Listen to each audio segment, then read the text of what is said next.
तो आप लोगों का स्वागत है हमारे चैनल बीटी और बेस्ट में। जैसा कि आप लोग देख रहे हैं सबसे टॉप में है। आप लोगों ने इसको बहुत प्यार दिया और 1000 मेरे सब्सक्राइबर आप लोगों ने पूरे किए, इसके लिए आप लोगों को बहुत बहुत धन्यवाद। हम लोग आज पीसी 16 पढ़ेंगे और पीसी 16 में चैप्टर 10 से ही मैं शुरू कर रहा हूँ, इसलिए क्योंकि चैप्टर 10 ही पिछली बार हमने एंड किया था और यहाँ से बाकी रह गया था, तो हम लोग यहाँ से शुरू करेंगे। जो लोग नए हैं वो लोग टेंशन ना लें, फिर से रीस्टार्ट करेंगे हम इसको चैप्टर 1 से 9 तक। अभी चैप्टर 10 से हम लोग आगे बढ़ेंगे। चैप्टर 10 जो है वो वर्क्स अकाउंट्स है। तो वर्क्स अकाउंट्स के बारे में हम लोग क्या क्या जानते हैं और क्या जान सकते हैं वो हम लोग यहाँ पर देखते हैं, ठीक है। तो जैसे कि आपके 10.1.1 में लिखा हुआ है कि सबसे लास्ट लाइन जो है वर्क्स अकाउंट का, वो कहता है कि the separate account are maintain in subdivision और डिविजनल ऑफिस फॉर रिकॉर्डिंग। तो एक सेपरेट अकाउंट होता है, ठीक है, सेपरेट अकाउंट, और ये कहाँ मेंटेन किया जाता है? डिवीजन में और सब डिवीजन ऑफिस में, ठीक है। और सेपरेट अकाउंट मेंटेन किया जाता है, इसका मतलब क्या हुआ? इसका मतलब ये हुआ कि अपने पास में कुछ और अकाउंट भी हैं। उदाहरण के तौर पे अपने पास में अकाउंट है दो, एक है कैश अकाउंट और एक है स्टॉक अकाउंट, ठीक है। और ये दोनों वर्क्स अकाउंट काउंट नहीं किए जाते हैं, ठीक है। इनके अलावा यानी कैश अकाउंट और स्टॉक अकाउंट के अलावा कुछ सेपरेट अकाउंट हैं, और किससे रिलेटेड है? पहला जो रिलेटेड है वो है कॉस्ट ऑफ इंडिविजुअल वर्क, ठीक है, कॉस्ट ऑफ इंडिविजुअल वर्क, ठीक है। और जो बी है वो है ट्रांजैक्शन। क्या है? The transaction of individual contractor और supplier. The transaction of individual contractor and supplier. इसके रिगार्डिंग आपके अलग अकाउंट हैं जो कैश अकाउंट और स्टॉक अकाउंट से अलग मेंटेन किए जाते हैं डिवीजन में और सब डिवीजन में। इन्हीं को एक्यूमुलेटली वर्क अकाउंट कहा जाता है, ठीक है। अब आप कहेंगे कॉस्ट ऑफ इंडिविजुअल वर्क क्या है और ट्रांजैक्शन ऑफ इंडिविजुअल कॉन्ट्रैक्टर या सप्लायर क्या है? बहुत साधारण सी बात है। कॉस्ट ऑफ इंडिविजुअल वर्क के रिगार्डिंग क्या क्या मेंटेन किया जाता है? तो देखिए, 3 फंडामेंटल रिकॉर्ड या इनिशियल रिकॉर्ड है, उससे हम लोग इसको रिलेट करके देखेंगे। ये भी यहीं पे लिखा हुआ है 10.1.2 में। क्या लिखा है? 10.1.2 लिखता है कि इनिशियल रिकॉर्ड है, ठीक है। और इनिशियल रिकॉर्ड में क्या लिखा हुआ है? इनिशियल रिकॉर्ड में लिखा हुआ है master roll including casual labour roll, master roll and casual labour roll. Number 2 क्या है? MB, ठीक है, ये सिंपल है। एंड स्टैंडर्ड मेजरमेंट बुक, ये भी इसमें शामिल है। और नंबर 3 क्या है? नंबर 3 है वर्क चार्ज एस्टेब्लिशमेंट बिल, ठीक है, वर्क चार्ज एस्टेब्लिशमेंट बिल। ये तीनों इनिशियल रिकॉर्ड है, राइट। अब आप देखिए, कॉस्ट ऑफ इंडिविजुअल वर्क और ट्रांजैक्शन ऑफ इंडिविजुअल कॉन्ट्रैक्टर, इसको ज्वाइंट रूप में वर्क अकाउंट कहा जाता है। इसमें ट्रांजैक्शन जो भी आप करते हैं उसको कहाँ रिकॉर्ड किया जाता है? मेजरमेंट बुक में, यहाँ पे MB में, है ना। और अगर ये तो कॉन्ट्रैक्टर के साथ में यानी कि यहाँ पे, राइट। और अगर आपने कोई काम अपने डिपार्टमेंटली करवाया है और वहाँ पे आपके पास में लेबर है, लेबर को आपने कोई पेमेंट की है, तो वो आप कहाँ पेमेंट करते हैं? मास्टर रोल पे और कैजुअल लेबर रोल पे। ये भी एक तरह का ट्रांजैक्शन हो गया और कॉस्ट ऑफ इंडिविजुअल वर्क में तो आता ही आता है ना। वर्क चार्ज एस्टेब्लिशमेंट भी कॉस्ट ऑफ वर्क में आता है। वर्क चार्ज एस्टेब्लिशमेंट का ट्रांजैक्शन कॉन्ट्रैक्टर सप्लायर के साथ नहीं होता है, लेकिन इसको कॉस्ट ऑफ इंडिविजुअल वर्क में कैलकुलेट किया जाता है, ऐड कर दिया जाता है। इसी तरीके से और भी इसमें बाकी सब्सिडियरी रजिस्टर बनाए जाते हैं, जैसे कि इसमें एक वर्क एब्स्ट्रैक्ट बनता है, वर्क एब्स्ट्रैक्ट, ठीक है, और B बनता है रजिस्टर ऑफ वर्क, ये बाद में बनता है।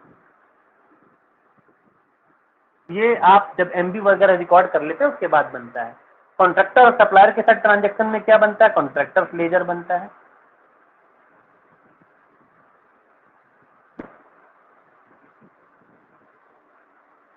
ठीक है।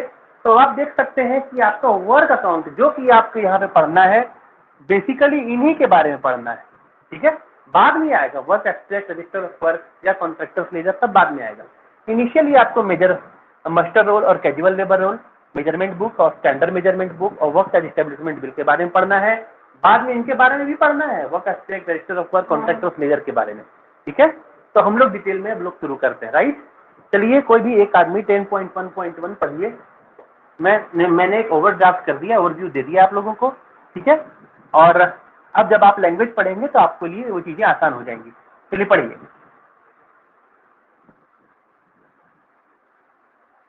पढ़िए।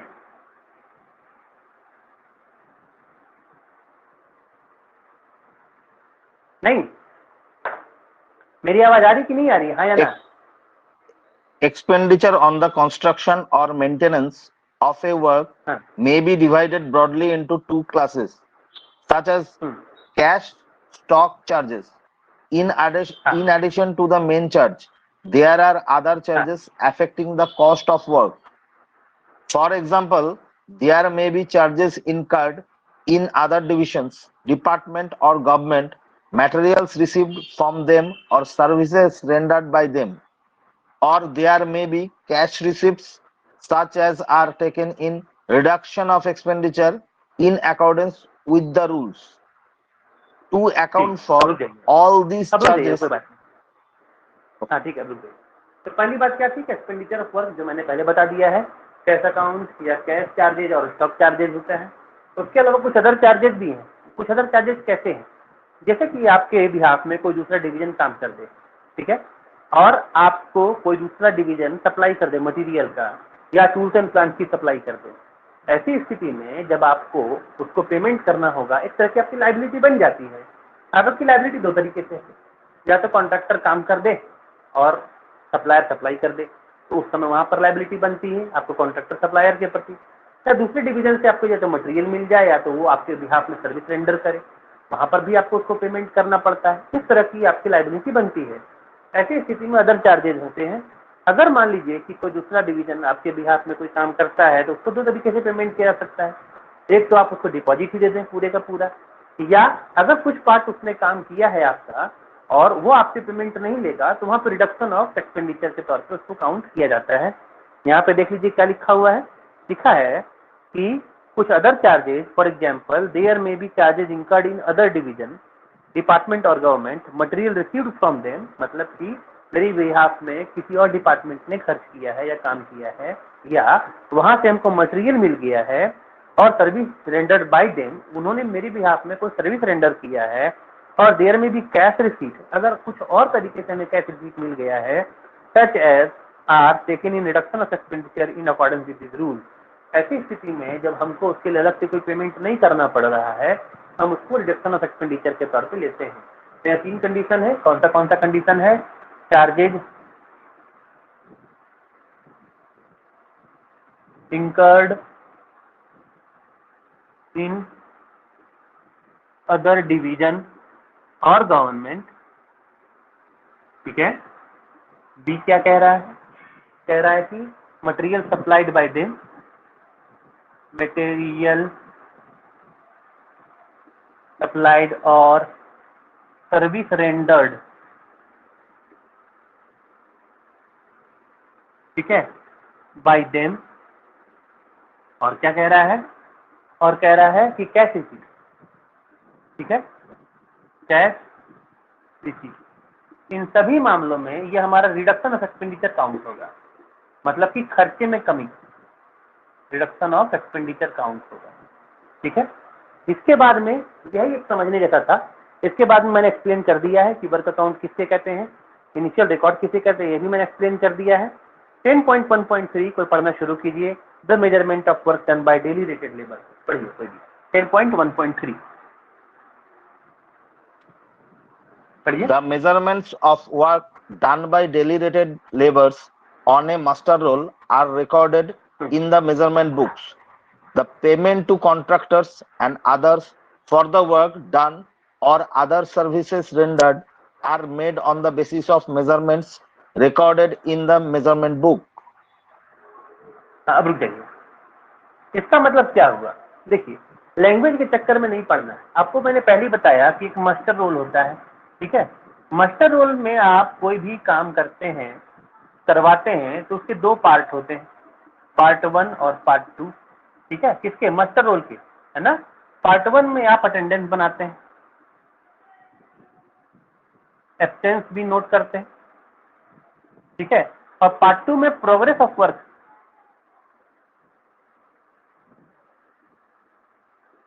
समझे, जितना लेबर ने काम किया है उसके अकॉर्डिंग प्रोग्रेस ऑफ वर्क। इसमें भी दो हिस्सा है, अगर नापा जाने वाला हो, सस्पेक्टिबल ऑफ मेजर हो, तो उसको मेजर करके लिख देते हैं।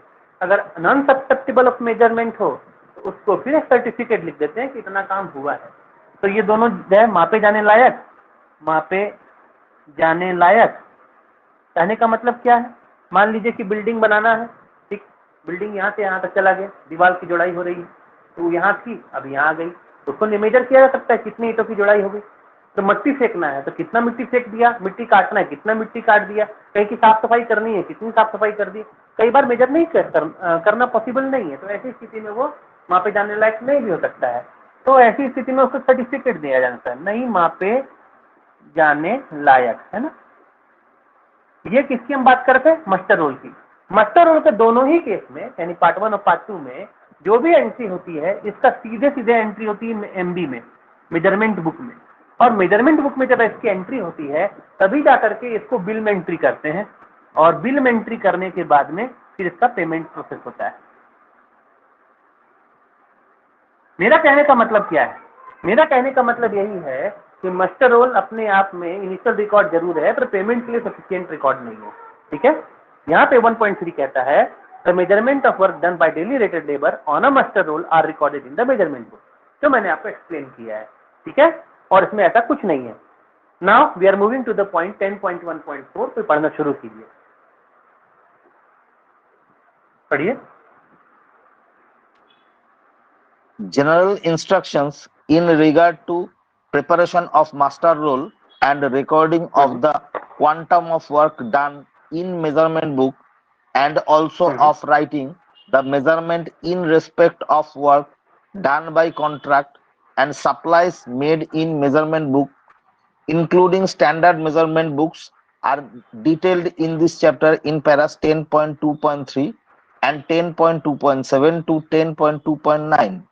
The administrative ministry may, हाँ, मैं बता रहा हूँ उसमें क्या लिखा हुआ है, जो आप लाइन पढ़ चुके हैं उसके आगे क्या लिखा हुआ है। The administrative ministry may in consultation with accounting organisation prescribe detail procedure in this behalf. किस बिहाफ में? मेजरमेंट बुक या स्टैंडर्ड मेजरमेंट बुक को कैसे लिखा जाए, ठीक है। तो जब इसमें लिखा हुआ है कि एडमिनिस्ट्रेटिव मिनिस्ट्री, और आप पढ़ रहे हैं सीपीडब्ल्यूए कोड, सीपीडब्ल्यूए कोड पढ़ रहे हैं, ठीक है, तो इसकी एडमिनिस्ट्रेटिव मिनिस्ट्री कौन होगी? एडमिनिस्ट्रेटिव मिनिस्ट्री, इसकी मिनिस्ट्री कौन सी होगी? पीडब्ल्यूडी, है ना। पब्लिक वर्क डिपार्टमेंट की मिनिस्ट्री होती है, स्टेट गवर्नमेंट में होती है, सेंट्रल गवर्नमेंट में भी होती है, ठीक है।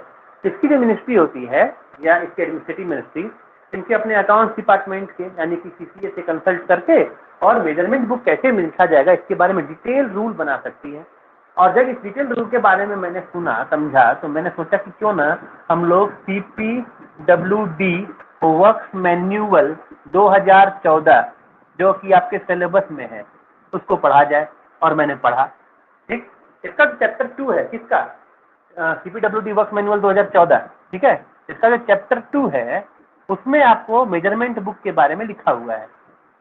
एक्चुअली में चैप्टर 2 का नाम ही वर्क्स अकाउंट है, ठीक है, और उसी में आता है मेजरमेंट बुक के बारे में, एमबी के बारे में लिखा है, स्टैंडर्ड एमबी के बारे में लिखा है, पूरा डिटेल प्रोसीजर कि क्या उसमें सावधानी बरती जाती है।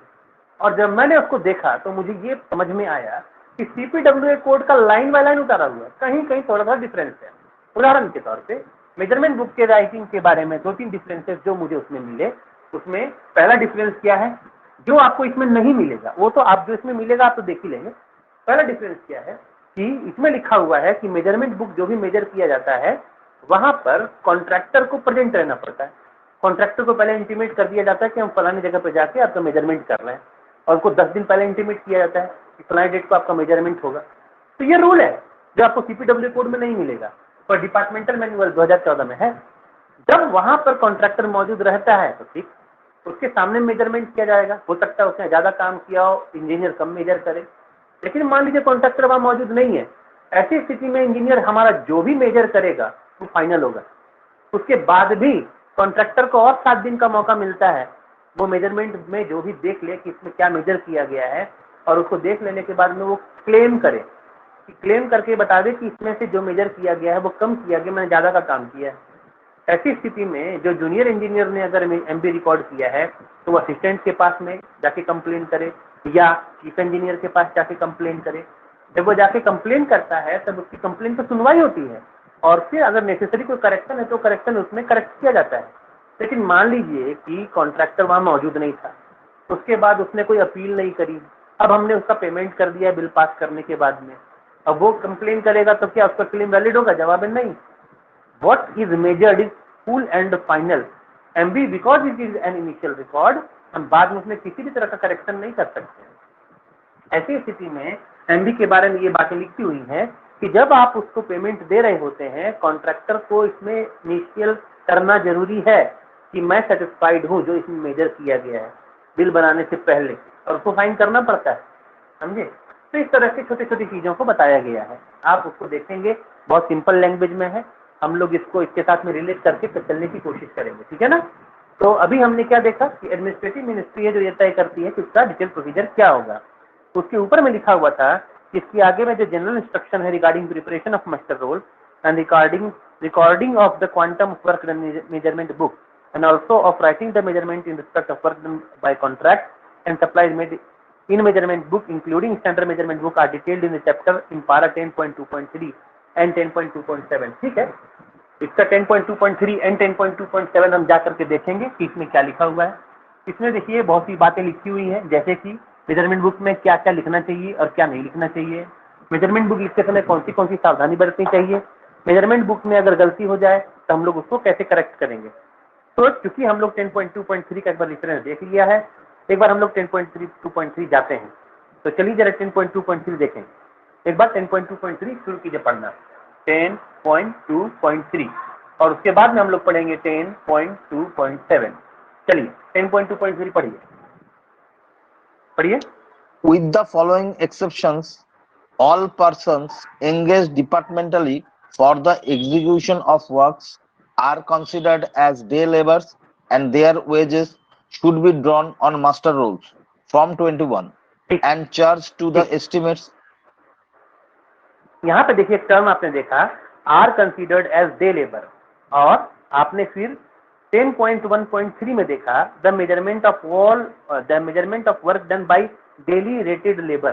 तो यहाँ पर 10.1.3 लिखता है डेली रेटेड लेबर और 10.2.3 लिखता है डे लेबर, दोनों एक ही है। 10.2.3 लिखता है डे लेबर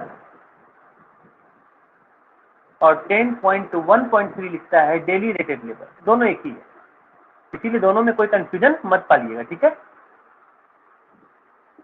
अब क्या लिख रहा है 10.2.3 डे लेबर के बारे में कि भाई डे लेबर जो भी काम करता है उसका वेजेस रिकॉर्ड किया था मास्टर रोल में, जो कि होता है CPWA 21, ठीक है ना। तो हम लोग यहाँ पे एक बार लिख देते हैं मास्टर रोल CPWA 21, है ना। मेजरमेंट नहीं, मास्टर रोल के बाद में क्या होता है कैजुअल लेबर रोल ना, हाँ CLR, ठीक है। तो कैजुअल लेबर रोल CPWA को हम लोग डैश डैश कर देते हैं और ये हो गया 22। फिर आ जाएगा मेजरमेंट बुक CPWA 1 नहीं है 11 नहीं है ये, ठीक है, ये CPWA है, CPWA यहाँ भी CPWA 23, ये सब फॉर्म अनिता मैडम याद रखिएगा, ठीक है। और आपको अगर अपने मार्क्स बढ़ाने हैं तो मेरा ये रिकमेंडेशन है कि प्लीज आप इसमें एक्टिव पार्टिसिपेशन रखिए, पैसिव नहीं। चलिए ठीक है, आगे हम देखते हैं। लिखा हुआ है 10.2.3 के आगे लिखा हुआ है ए में permanent and temporary employ of the division who pays is charge to the head of direction and administration. इसका मतलब क्या हुआ? इसका मतलब ये हुआ कि हम लोग तीसरे WCE work charge establishment bill की बात करेंगे, ठीक है, जो कि आपका इनिशियल रिकॉर्ड है, लेकिन उसके जगह पे यहाँ पे लिखा हुआ है permanent and temporary employ of division, ठीक है। तो परमानेंट एंड टेम्पररी एम्प्लॉय, ठीक है ना। इसमें खास क्या है कि अगर आपका पीडब्ल्यू डिवीजन है तो मेजर हेड है 2059, है ना। तो 2059 मेजर हेड है, उसके नीचे में सब मेजर हेड मान लीजिए 00 है, ठीक है। और 2059 का माइनर हेड भी मान लीजिए कि 1000 होगा, 100 होगा, मान लीजिए। इसमें से आपके बारे में ये कहा गया है कि एक सब हेड होता है जिसका नाम है डायरेक्शन एंड एडमिनिस्ट्रेशन, समझे। तो डी एंड एडम, ठीक है, ये सब हेड है, 2059 के नीचे ही है। ये परमानेंट और टेम्पोररी एम्प्लॉय की सैलरी के लिए यूज किया जाता है, ठीक है। उसी तरीके से जब आप देखेंगे टूल्स एंड प्लांट्स के लिए, ठीक है, तो उसके लिए जो सब हेड है वो है मशीनरी एंड इक्विपमेंट, यहीं पे है, समझ रहे हैं। ये सब सब हेड आता है। लेकिन जब आप वर्कयार्ड एस्टेब्लिशमेंट का बिल बनाते हैं तब इसकी तरह इसको डी एंड एडमिन में नहीं लेते हैं, डायरेक्शन एंड एडमिनिस्ट्रेशन में काउंट नहीं किया जाता है। आप जिस हेड में, यानी मेजर हेड, माइनर हेड, सब मेजर हेड, सब कुछ हूबहू रहेगा। जिस हेड में आप वर्क को खर्च करते हैं, डेबिट करते हैं, उसी हेड में वर्कयार्ड एस्टेब्लिशमेंट का भी बिल बनाया जाता है, बेशक कि सैलरी का बिल होता है। क्लियर है। आगे आप देख लीजिए, इसमें वही लिखा हुआ है बी में 10.2.3 का B, member of the work establishment as defined in paragraph 10 and 11 of the CPWD code, ठीक है, born on regular establishment, ठीक है। इसमें ऐसा कुछ बात नहीं है जो कि आपको अलग से लग जाए, ठीक है। हाँ, हालांकि एक चीज इसमें जो लिखा हुआ है वो ये है कि 10.2.3 का सबसे लास्ट पारा लिखा हुआ है नोट के ऊपर, for all the labours and workman employed on muster roll form CPW 21, muster roll में जितना भी लेबर एम्प्लॉय किया जाता है तो उसका एक रिपोर्ट बनता है डेली, और वही रिपोर्ट बनता है daily labour report in form CPW 30, ठीक है। अब देखिए वर्क एस्टेब्लिशमेंट बिल का क्या कोई फॉर्म है, तो अलग से शायद कोई फॉर्म नहीं है। आप जो रेगुलर बिल बनता है ना उसी में उसको बनाया जाता है, केवल हेड उसका अलग होता है, ठीक है। तो डेली लेबर रिपोर्ट बनता है CPWA 30 में। क्लियर है। यहाँ पे मस्टर रोल 21 में। अच्छा, कैजुअल लेबर रोल क्या है इसके बारे में भी हम लोग देख लेंगे, लेकिन अभी पहले हम लोग मस्टर रोल को देख रहे हैं।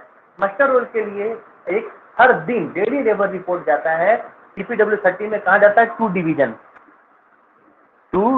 ऑफिस, ठीक है।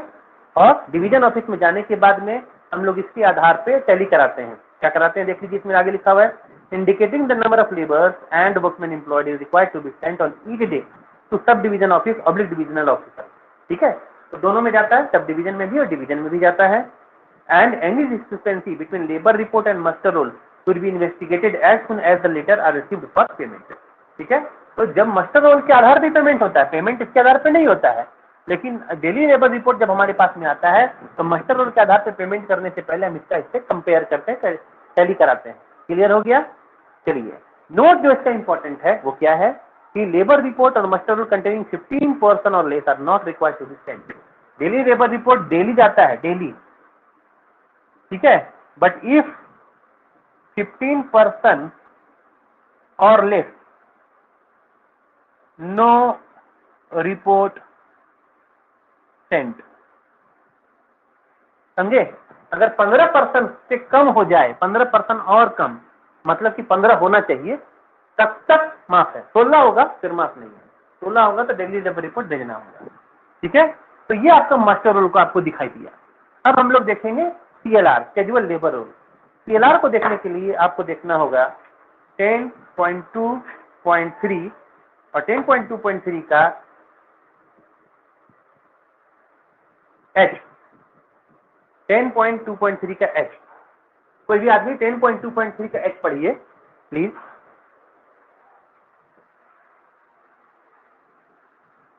पढ़िए 10.2.3 का H। हम लोगों ने मास्टर रोल देखा, हम लोग अब देखेंगे कैजुअल लेबर रोल। तो 10.2.3 का H पढ़िए सर। 10.2.3 का H या 10.2.4 का H? सॉरी, 10.2.4 का H पढ़िए, पढ़िए। In exceptional and urgent cases, such an urgent slate clearance of canals or closing breaches, where laborers are employed casually for short periods, payments may be made on a casual labor roll, Form 22, in which the names of the laborers need not be given, but such payments may not be made except by a gazetted officer. Nor need बिल्कुल master सही। rolls in Form 21.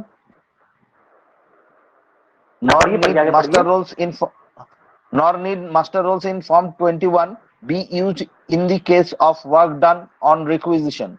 Form 32, when entries of daily labor are few, in such cases the particulars can be entered on the form of requisition. बदल देंगे, ठीक है। इसका क्या मतलब हुआ? अर्जेंट केसेस किसी तरह की हो जाए, जहां पे एकदम शॉर्ट टर्म में तुरंत काम कराना बहुत जरूरी है, ऐसी स्थिति में हम लोग कैजुअल लेबर रूल रखते हैं। और कैजुअल लेबर रूल में नेम ऑफ द वर्कर नहीं लिखना पड़ता है, ठीक है। लेकिन इस पर किसी भी तरह का पेमेंट बिना गजेटेड ऑफिसर के साइन के नहीं हो सकता है, ठीक है। इसका मतलब क्या देखा आपने कि मास्टर रोल जो होता है ना, मास्टर रोल में नेम ऑफ द पर्सन जरूर लिखना पड़ता है, इसमें लिखने की जरूरत नहीं है, और केवल अर्जेंट केसेस में आएगा, जैसे कि सिर्फ क्लियरेंस, क्लोजिंग, ब्रीकेज। यहाँ पर एग्जाम्पल दिया हुआ है। इसका ये मतलब मत समझ लीजिएगा कि दो ऑप्शन इसी तरह के अर्जेंट केसेस के हों और आपको उसमें कहना है कि नहीं क्योंकि बुक में नहीं दिया हुआ हम इसको सही नहीं मानेंगे, ऐसा नहीं करना है, ठीक है ना। अर्जेंट केसेस में जिसमें कि शॉर्ट टर्म के लिए हमको लेबर एम्प्लॉय करना पड़ता है, इस जगह पे आपको थोड़ा सा कॉमन सेंस यूज करना पड़ेगा, अगर क्वेश्चन सेटर ने अपने ध्यान से क्वेश्चन को सेट किया है, ठीक है। आगे इसमें लिखता है कि work done on requisition form 32 nor need master roll 21 be used in the case और work done on requisition form CPW 32, ठीक है। तो ना तो इसमें 21 यूज किया जाता है और न ही वर्क डन ऑन रिक्विजिशन 32 को यूज किया जाता है, ठीक है। इसमें ये आपको ध्यान में रखने की जरूरत है। चलिए अब हम लोग आ जाते हैं 10.2.7 पे, जिसको हम लोग को यहाँ देखना था, है ना। 10.2.7 को आदमी पढ़ना शुरू कीजिए, मेजरमेंट बुक है, पढ़िए। Measurement books, unless in बिल्कुल। any case the administrative ministry or administration concerned, after consultation with the accounts officer, direct otherwise payments for all work done otherwise than by daily labor and for all supplies required for specific works are made on the basis of measurement recorded in measurement books form CPWA 23 in accordance with the rules in paragraph 10.2.8. The measurement book should therefore be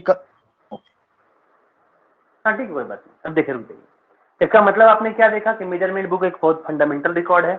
measurement book के बारे में 2-3 बातें लिखी हुई थी जो CPWD manual 2014 में मैंने आपको थोड़ी देर पहले बतलाई। उसमें मेजरमेंट बुक में एक बात और लिखी हुई थी जो इसमें भी लिखी हुई है, वो ये कि ये इनिशियल रिकॉर्ड है और इसको किसी भी हाल में इस तरीके से लिखा जाना चाहिए कि ये इजीली ट्रेसेबल हो। ट्रेसेबल का मतलब क्या है कि आप उसमें किसी भी तरीके से गोल मोल बातें नहीं लिख सकते हैं, वेरी पर्टिकुलर लिखना होगा। हैंड राइटिंग बहुत क्लियर होनी चाहिए, रोमन अंकों में, ठीक है, रोमन अंकों में होना चाहिए। आप लैंग्वेज जो भी लोकल लैंग्वेज है वो यूज कर सकते हैं, इंग्लिश का यूज डेफिनेटली कर सकते हैं, लेकिन इतना क्लियर राइटिंग होना चाहिए कि आप भविष्य में भी अगर इसको पढ़ना चाहें और आपके अलावा कोई भी पढ़े, इवन न्यायालय में इसको प्रोड्यूस किया जाता है तो न्यायालय भी ये जाता है, तो इतना क्लियरली होना चाहिए कि वो इजीली ट्रेसेबल हो। दूसरा, ये कोर्ट ऑफ लॉ में प्रोड्यूस किया जाता है एज अ एविडेंस, ठीक है।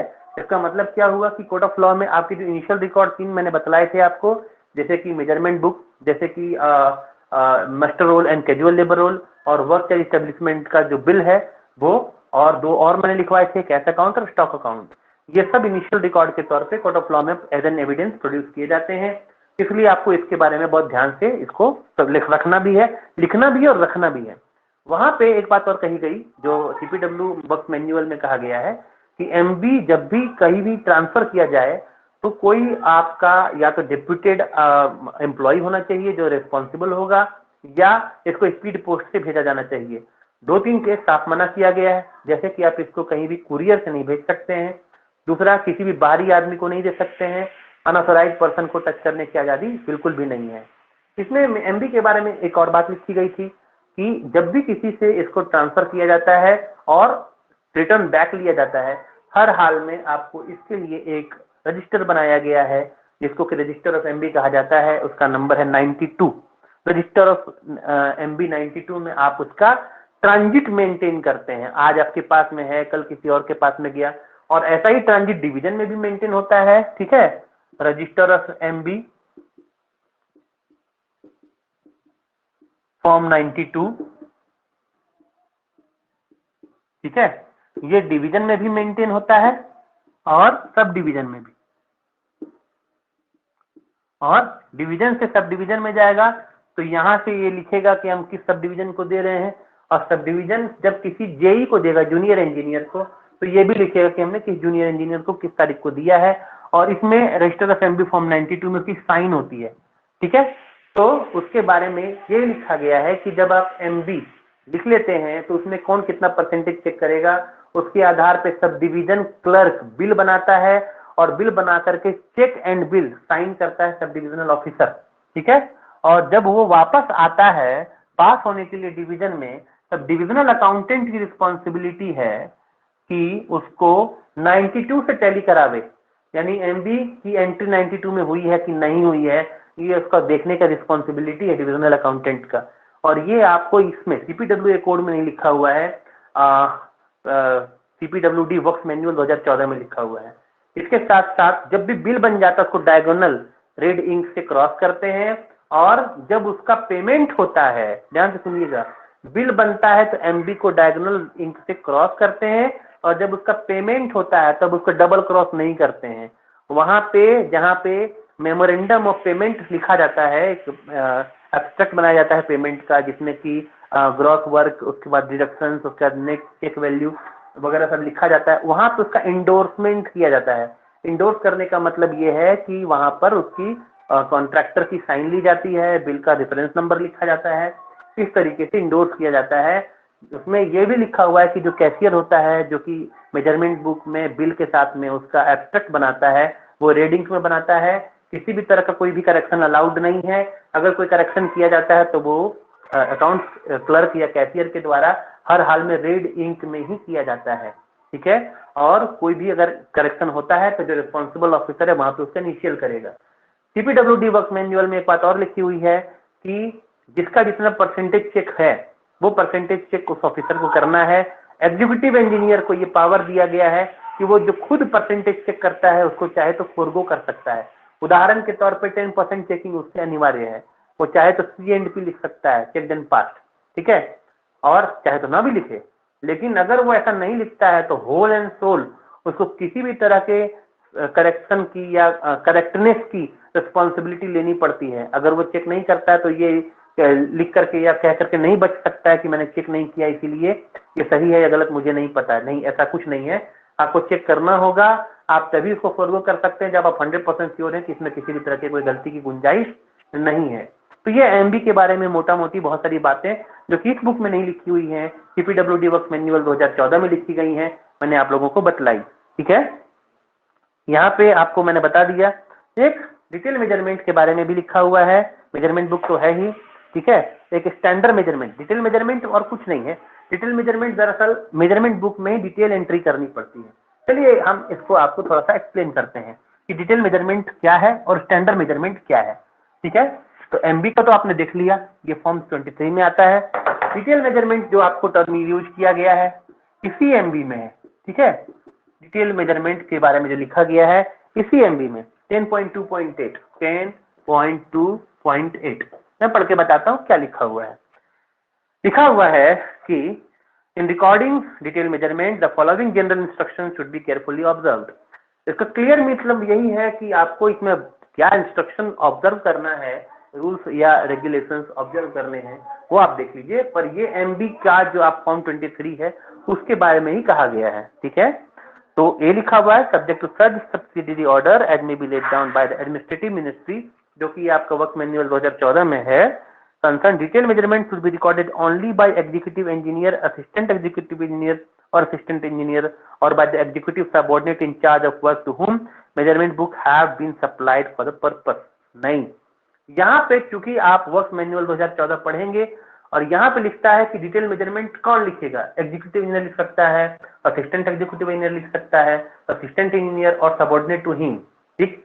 लेकिन आपका CPWD work manual, CPWD works manual में लिखा हुआ है कि हर हाल में जेई लिखेगा, एमबी कौन लिखेगा, जेई। एमबी लिखेगा कौन, जेई। केवल स्पेशल केस में एग्जीक्यूटिव इंजीनियर असिस्टेंट इंजीनियर को ऑथराइज करता है, ठीक है।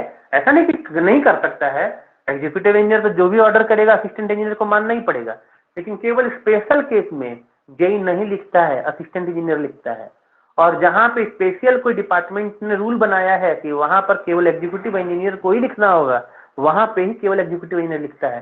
हालांकि ऐसे किसी भी नियम की जानकारी मुझे नहीं है, लेकिन उसमें लिखा हुआ है कि अगर कोई स्पेशली ऑथोराइज कर दिया जाए कि इस पॉइंट ऑफ टाइम पे या इस प्लेस ऑफ वर्क पे एग्जीक्यूटिव इंजीनियर ही मेजरमेंट बुक लिखेगा, तब वहां लिखेगा, अन्यथा नहीं लिखेगा।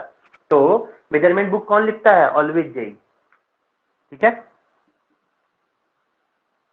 हाँ, अगर जेई लिखेगा, ध्यान से सुनिएगा, अगर जेई लिखेगा तो 100% चेक करेगा एई बाय एई, ठीक है। हालांकि कुछ ऐसे स्पेशल कंडीशंस भी हैं जहां पे एई को 100% चेक नहीं करना है, केवल 50% चेक करना है। वो स्पेशल कंडीशंस उसमें अलग से दिए गए हैं, लेकिन ऐसा नहीं है कि हर मामले में 100% चेक करना है। इसीलिए मैं रिकमेंड करता हूं कि एक बार थोड़ा सा सीपीडब्ल्यूडी वर्क मैनुअल चैप्टर 2 केवल सरसरी निगाह से ऊपर ऊपर देख लीजिए। मैं इसको शेयर करने वाला हूं अपने इसी वीडियो के लिंक डिस्क्रिप्शन में, आप लोग वहां जाकर के भी देख सकते हैं। मैंने उसको हाईलाइट कर दिया है और आपके वो बहुत काम आएगा, that is I ensure you. यहाँ पे मैं आपको बता रहा था कि मेजरमेंट बुक कौन लिखेगा? जेई, 100% चेक बाय एई और 10% चेक या test check by executive engineer. तो दो केस बन जाता है, पहला 10% चेक, ठीक है, या test check by executive engineer, ठीक है। तो ये एमबी के बारे में है। डिटेल मेजरमेंट का मतलब ही यही है कि डिटेल, क्योंकि आपके पास एक काम में, जो कि बहुत बड़ा काम हो सकता है, 1000 या उससे ज्यादा आइटम हो सकते हैं, उतने सारे आइटम का इंस्टॉलेशन, उसका वर्क, सब कुछ बहुत डिटेल और माइन्यूट लिखना पड़ता है। इसीलिए डिटेल मेजरमेंट की बात यहाँ पे कही गई है।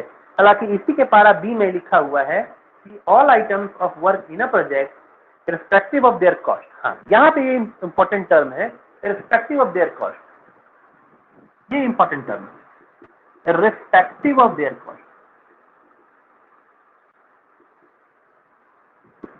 इसका मतलब क्या है? कहीं भी ये बाइफरकेट नहीं किया गया है कि 10 लाख तक का काम जेई लिखेगा, उसके ऊपर का काम एई लिखेगा, ऐसा कुछ नहीं है। करोड़ का काम हो, अरब का काम हो, 100 अरब का काम हो, मतलब बिलियन का काम हो चाहे 100 बिलियन का काम हो, रिकॉर्ड एमबी करेगा तो जेई ही करेगा, ठीक है। स्पेशल कोई काम हो तो उसके लिए अलग ऑथराइज कर दिया गया हो, वो एक अलग मामला है, लेकिन कॉस्ट से इसका लेना देना नहीं है। तो that this term is very very important, respective of cost, और ये आपको स्पेशली लिखा हुआ है वर्क मैनुअल 14 में, ठीक है। Shall be measured and recorded by the officer in charge of the work not lower than the rank of JE, ठीक है। तो यहाँ पे ऑफिसर इंचार्ज का मतलब क्या हुआ कि जेई लिखेगा, लेकिन मैंने पहले ही कह दिया है कि अगर जेई प्रेजेंट ना हो तो जो प्रेजेंट है ऑफिसर इंचार्ज, उसको लिखना पड़ेगा। तो ये बिल्कुल टर्म सही है according to CPWD work manual और सीपीडब्ल्यूए कोड, दोनों ही टर्म सही है।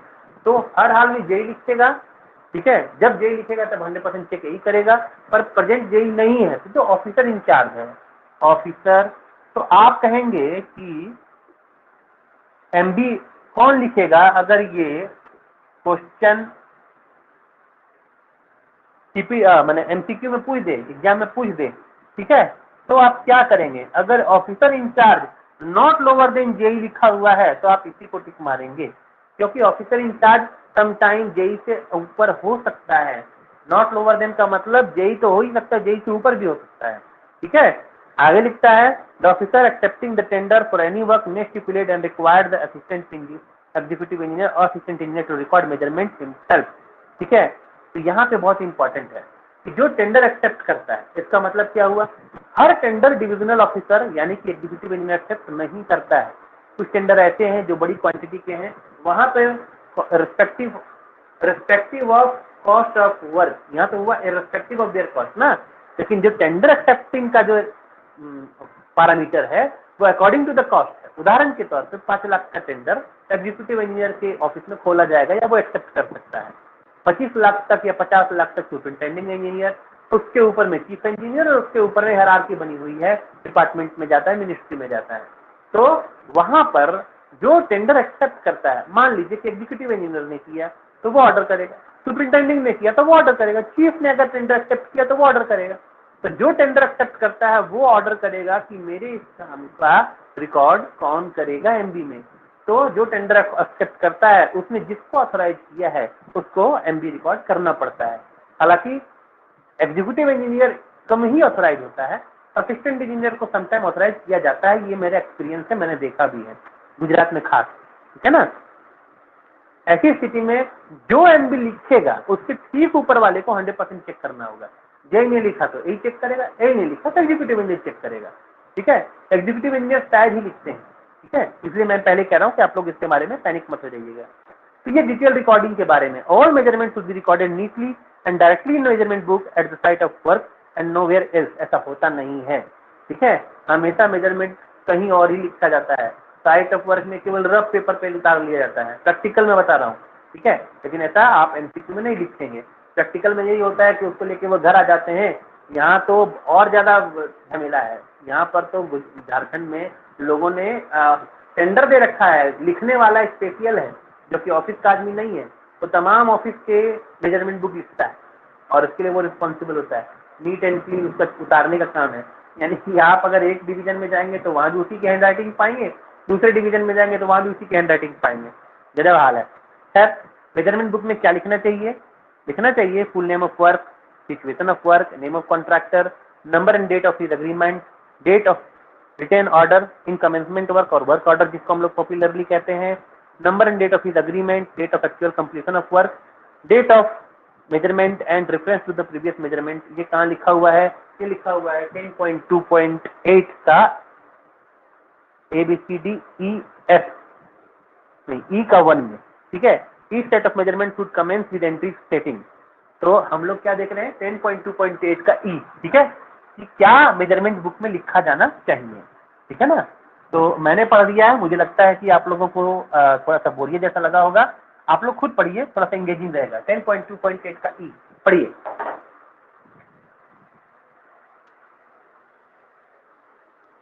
Each set of measurements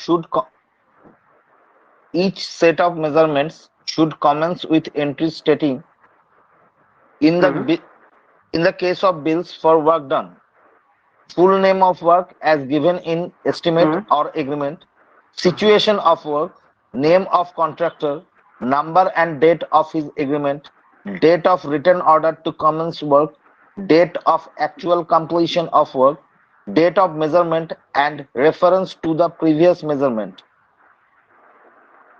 ठीक, फुल नेम ऑफ वर्क ये तो निश्चित लिखा जाएगा, पूरा नाम लिखना पड़ेगा भाई। दूसरा लिखना पड़ेगा सिचुएशन, सिचुएशन मतलब प्लेस ऑफ वर्क, सिचुएशन नहीं मतलब प्लेस ऑफ वर्क, ठीक है, कहाँ काम हो रहा है। तीसरा नेम ऑफ कॉन्ट्रैक्टर, बिल्कुल कौन काम कर रहा है, किसको पेमेंट करना है, तो किसी के आधार पे आपको ना लिखना है जी, ठीक है। उसके बाद में number and date of his agreement. हाँ, अग्रीमेंट यानी कि हर एक कॉन्ट्रैक्टर के साथ में जो अग्रीमेंट होता है उससे एक खास नंबर होता है। उदाहरण के तौर पे जब भी कभी आपने किसी के साथ में रेंट अग्रीमेंट किया होगा, कभी आपने मकान लिया किराए पर, हाँ या ना? हेलो, हाँ सर। स्टाम्प पेपर निकाला आप लोगों की नहीं? स्टाम्प पेपर में कोई स्पेशल नंबर लिखा हुआ होता है? नहीं निकाला सर, मैं बतलाइए। नहीं निकाला है? जिन्होंने निकाला वो हाँ कहिए भाई, नहीं निकाला वो थोड़ी हाँ कहेंगे। जमीन खरीदा है, मकान लिया है, फ्लैट लिया है, बोलिए हाँ या ना? नहीं, कोई बात नहीं। कोई भी आदमी अगर किसी के साथ अग्रीमेंट करता है, आप किसी के साथ में रेंट अग्रीमेंट कर लीजिए, उसमें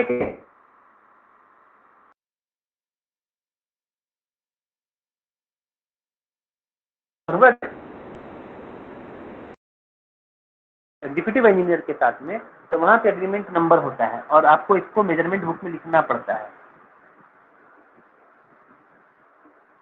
और ये बहुत इंपॉर्टेंट चीज है, ठीक है। पांचवा क्या है भाई? डेट ऑफ रिटेन ऑर्डर, यानी वर्क ऑर्डर करे। वर्क ऑर्डर, तो वर्क ऑर्डर एक लेटर होता है, ऑफिशियल लेटर, ठीक है। इसका मतलब लेटर नंबर एंड डेट लिखा रहता है,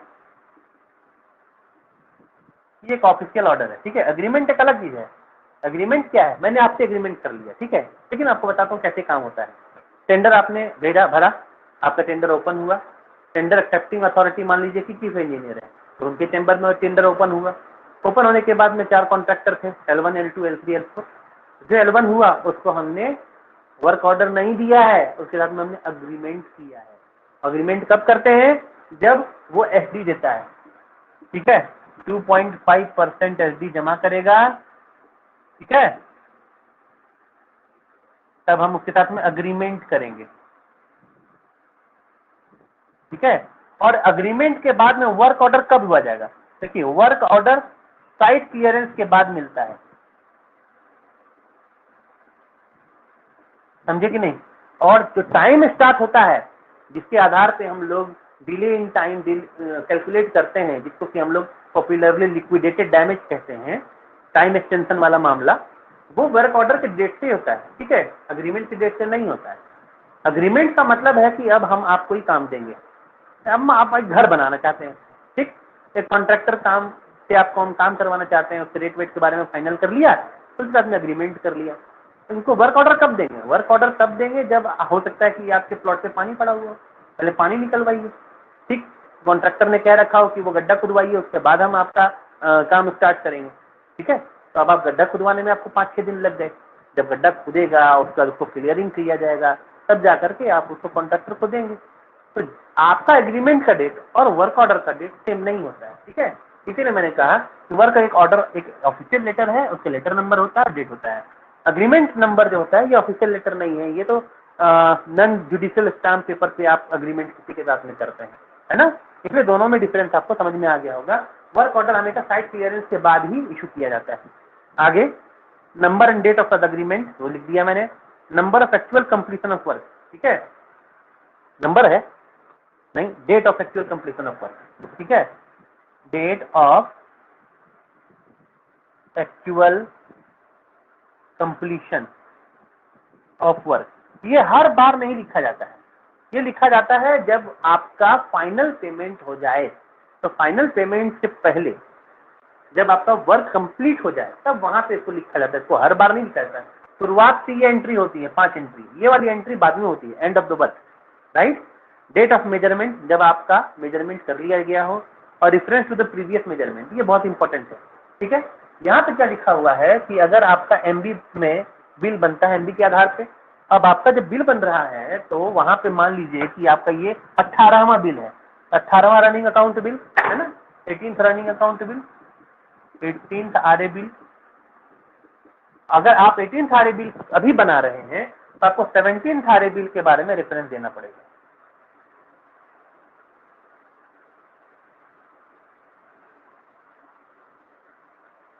यहां तक बात आप लोग को समझ में आ रही है? यहाँ आना बताइए, बोलिए, हेलो, कोई हाँ तो बोलिए, ठीक है। देखिए, इसके बारे में और हम डिटेल बताएंगे, लेकिन एक एच पढ़िए, बहुत इंपॉर्टेंट बात है जो कि यहाँ नहीं लिखा हुआ है, आपके सीपीडब्ल्यू वर्क मैनुअल 2014 में लिखा हुआ है। पहले आप लोग इसका एच पढ़िए, 10.2.8 का एच पढ़िए जरा,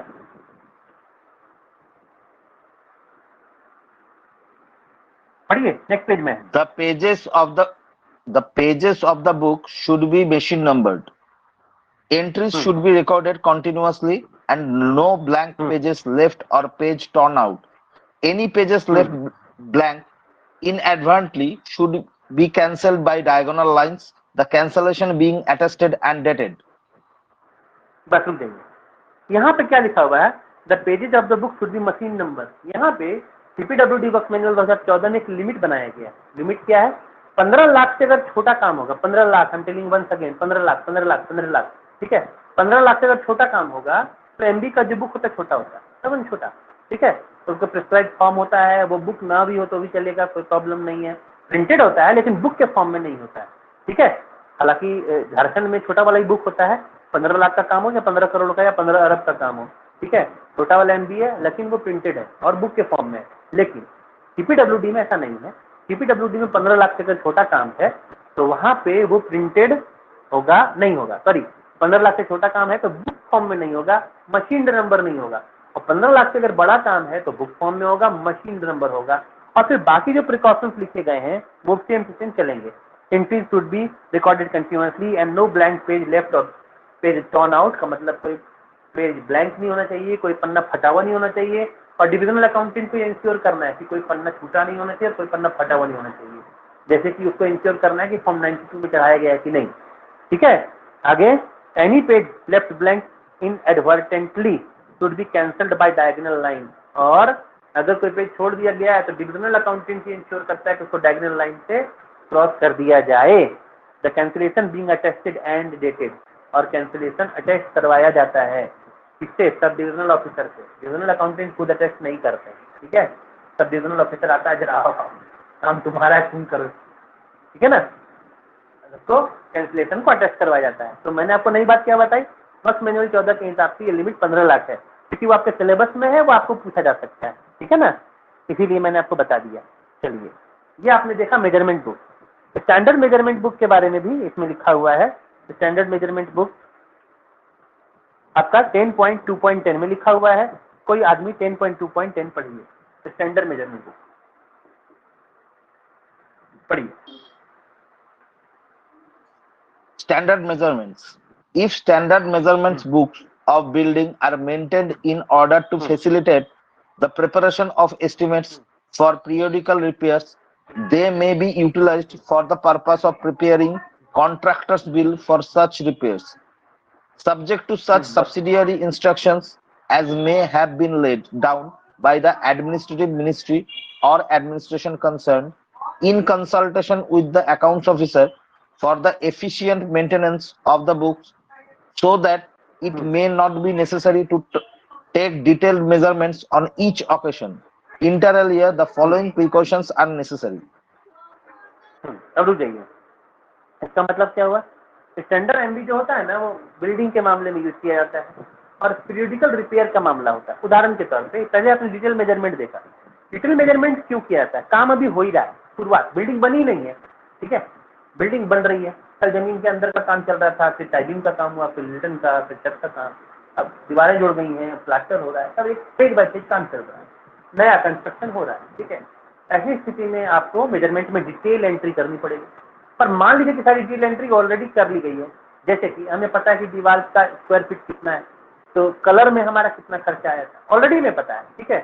कलर में अगर हमारा इतना खर्चा आया था, तो जब पहली बार हमने कलर करवाया ना, तो हमें 9 रुपए स्क्वायर फीट के हिसाब से खर्चा आया। अब मकान का स्क्वायर फीट आज अगर मान लीजिए कि 1 लाख स्क्वायर फुट है सभी दीवारों का, ठीक है, बड़ी बिल्डिंग है, 1 लाख स्क्वायर फुट हो सकता है, तो 1 लाख स्क्वायर फुट है सभी दीवारों की, तो परसों तरसों 1,10,000 नहीं हो जाएगा जब तक आपने कोई नया कंस्ट्रक्शन नहीं कर दिया, ठीक है। ऐसी स्थिति में आपको हर बार डिटेल मेजरमेंट करने की जरूरत नहीं है, वो स्टैंडर्ड पहले से फिक्स कर लिया गया है, आपको बस उसके अगेंस्ट में केवल रेट चेंज करना है। आज 9 रुपए का, तो कल 9.5 का होगा, परसों 10 का होगा, इस साल 10 का है तो अगले साल 11 का होगा, और क्या होगा, इससे तो कुछ ज्यादा फर्क पड़ने वाला है नहीं। स्टैंडर्ड मेजरमेंट बुक के बारे में यही है। पीरियडिकल रिपेयर मतलब हर साल इसका पेंटिंग पुचाई में खर्चा हो सकता है, गार्डनिंग का खर्चा हो सकता है, ठीक है, सड़कें टूट सकती हैं, उसका रिपेयर मेंटेनेंस का खर्चा हो सकता है, जहाँ पे आपका वो है पार्किंग एरिया है वहाँ पे खर्च हो सकता है। तो इस तरीके से पीरियडिकल रिपेयर का मामला होता है। उसका प्लम्बिंग का खर्चा, इलेक्ट्रिफिकेशन का खर्चा, आपका वो लिफ्ट का खर्चा, बहुत सारी चीजें हो सकती हैं, तो पीरियडिकल रिपेयर में वो काउंट कर लिया जाता है, क्योंकि पहले से वो चीजें फिक्स होती हैं, इसीलिए इसको स्टैंडर्ड मेजरमेंट बुक में लिखा जाता है, ठीक है। स्टैंडर्ड मेजरमेंट बुक के बारे में to such subsidiary instruction as may be laid down by the administrative ministry concerned in consultation with chief controller of accounts, जो कि पहले इसमें लिखा हुआ था कि अकाउंट हेड के द्वारा कंसल्ट करके, तो अकाउंट हेड तो चीफ कंट्रोलर ऑफ अकाउंट्स की है, सीसीए, जो कि आप लोग को बताया गया है कैम में। कैम, अगर सीसीए के बारे में आप लोग को जानना है, आप लोग कैम का चैप्टर 1 जाइए, वहां पर आप उसको देख सकते हैं, ठीक है। अगले लाइन में लिखता है 10.2.10 का 1 में, the measurement book used as standard book should be numbered in an alphabetic series, ठीक है। यहाँ इंपॉर्टेंट है कि एमबी जो आपका होता है, एमबी उसकी नंबरिंग कैसे होती है।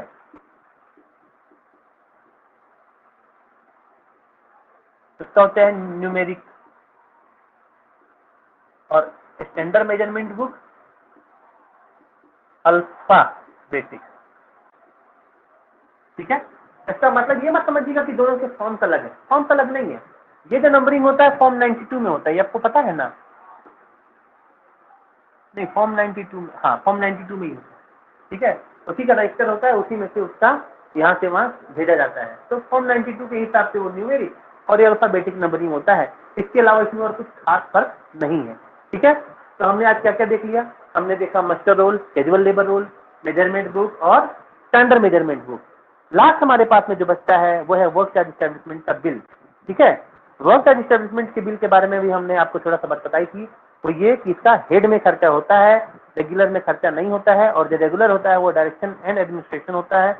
इसके अलावा WC के बारे में और डिटेल हम लोग कल के यानी कि अगले क्लास में जानेंगे। This is the end of the today's video. अगर आप लोग को वीडियो एंड करने से पहले कुछ पूछना है तो पूछ सकते हैं। Thank you for listening me and watching my video. Thank you for thanks to my viewers on YouTube. Thank you very much. किसी को कुछ पूछना है तो पूछ लीजिए। कुछ पूछना चाहते हैं? नहीं? तो हम लोग रिकॉर्डिंग बंद करते हैं। Thank you very much.